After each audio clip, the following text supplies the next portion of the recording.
بسم اللہ الرحمن الرحیم۔ السلام علیکم ورحمۃ اللہ وبرکاتہ۔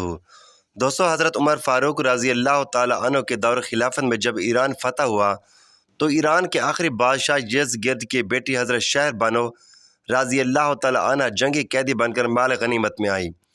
جب مال غنیمت تقسیم ہونے لگا تو اہل مدینہ اور اسلامی لشکر سوچنے لگا کہ دیکھتے ہیں ایران کے بادشاہ یزدگرد کی بیٹی شہر بانو کس خوش نصیب کے حصے میں آتی ہے۔ جب مال غنیمت تقسیم کرتے ہوئے شہر بانو کی باری آئی تو حضرت عمر فاروق رضی اللہ تعالی عنہ نے اعلان فرمایا کہ یزدگرد کی بیٹی شہزادی ہے، اسے میں جس کی زوجیت میں دوں گا وہ بھی شہزادہ ہی ہوگا۔ لوگ سوچنے لگے کہ دیکھتے ہیں کہ حضرت عمر فاروق رضی اللہ تعالی عنہ کی نگاہ میں شہزادہ کون ہے۔ حضرت عمر فاروق رضی اللہ تعالی عنہ کھڑے ہوئے اور فرمایا کہ اے حسین رضی اللہ تعالی عنہ، ہمارے ہاں شہزادہ تو ہی ہے، اور حضرت شہر بانو رضی اللہ تعالی عنہ کو حضرت امام حسین رضی اللہ تعالی عنہ کی زوجیت میں دے دیا۔ حضرت عمر فاروق رضی اللہ تعالی عنہ کے اپنے بیٹے حضرت عبداللہ رضی اللہ تعالی عنہ بھی تھے، مگر حضرت عمر فاروق رضی اللہ تعالی عنہ نے اپنے بیٹے پر حضرت امام حسین رضی اللہ تعالی عنہ کو فوقیت دی، کیونکہ سب صحابہ کرام رضی اللہ تعالی عنہ کو آقا محمد صلی اللہ علیہ وآلہ وسلم ہی نہیں بلکہ آپ کے اہل بیت بھی دل و جان سے عزیز اور محبوب تھے۔ ایک مرتبہ حضرت حسن رضی اللہ تعالی عنہ حضرت عمر فاروق رضی اللہ تعالی عنہ کے عہد خلافت میں ان کے دروازے پر تشریف لے گئے اور وہاں جا کر دیکھا کہ حضرت عبداللہ بن عمر رضی اللہ تعالی عنہ دروازے پر کھڑے ہوئے ہیں، حاضر ہونے کی اجازت مانگ رہے ہیں۔ اتفاق سے ان کو حاضر ہونے کی اجازت نہ ملی۔ حضرت حسن رضی اللہ تعالی عنہ یہ خیال کر کے واپس چلے گئے کہ جب انہوں نے اپنے بیٹے کو اندر آنے کی اجازت نہیں دی تو مجھے کب اجازت دیں گے، لہٰذا وہ واپس آ گئے۔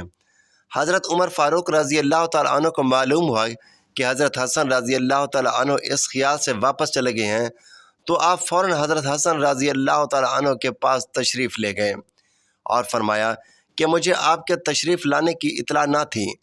حضرت حسن رضی اللہ تعالی عنہ نے فرمایا، میں اس خیال سے واپس آ گیا کہ جب آپ نے اپنے بیٹے کو اجازت نہیں دی تو مجھے اجازت کہاں دیں گے۔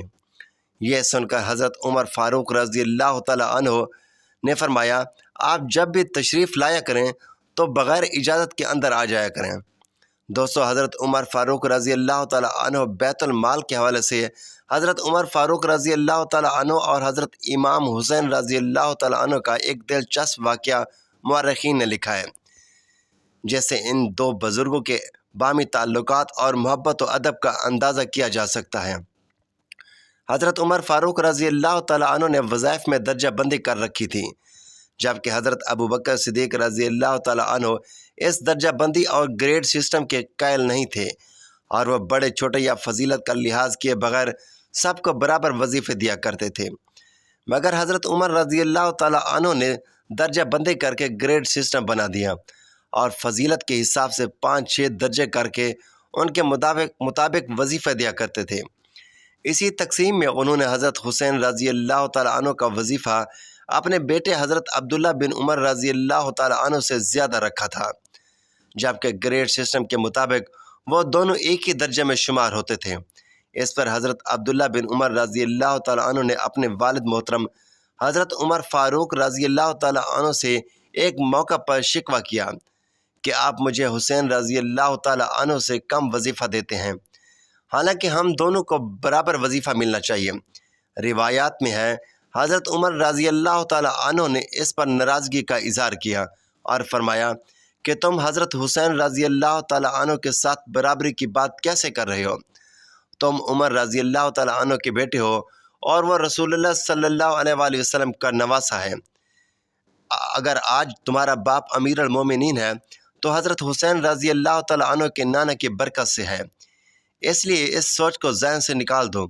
حضرت حسن رضی اللہ تعالی عنہ اور حضرت حسین رضی اللہ تعالی عنہ حضور نبی اکرم صلی اللہ علیہ وآلہ وسلم کے نواسے اور رسالت مآب صلی اللہ علیہ وآلہ وسلم کی گود میں پرورش پانے والے بچے تھے، اور ان دونوں کی عظیم قربانیاں ہیں۔ حضرت حسن رضی اللہ تعالی عنہ کی قربانی یہ ہے کہ انہوں نے امت میں وحدت پیدا کرنے کے لیے اقتدار اور حکومت سے دستبرداری اختیار کی۔ جب وہ حضرت علی رضی اللہ تعالی عنہ کی شہادت کے بعد خلیفہ بنے تو اس وقت کیفیت یہ تھی کہ ان کے پاس اور ان کے مقابل حضرت امیر معاویہ رضی اللہ تعالی عنہ کے پاس بڑی بڑی فوجیں تھیں۔ دونوں طرف لڑائی کا جذبہ موجود تھا اور جنگ کے امکانات دن بدن بڑھتے جا رہے تھے۔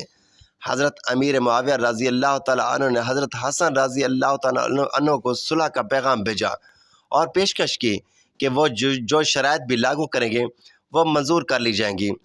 ادھر حضرت حسن رضی اللہ تعالی عنہ نے بھی کمال دانشمندی سے کام لیا اور مناسب شرائط منوانے کے بعد حضرت امیر معاویہ رضی اللہ تعالی عنہ کے ہاتھ پر بیعت کر کے ٹوٹی ہوئی امت کو جوڑ دیا اور اپنے نانا حضور نبی کریم صلی اللہ علیہ وآلہ وسلم کی پیش گوئی پوری کر دی۔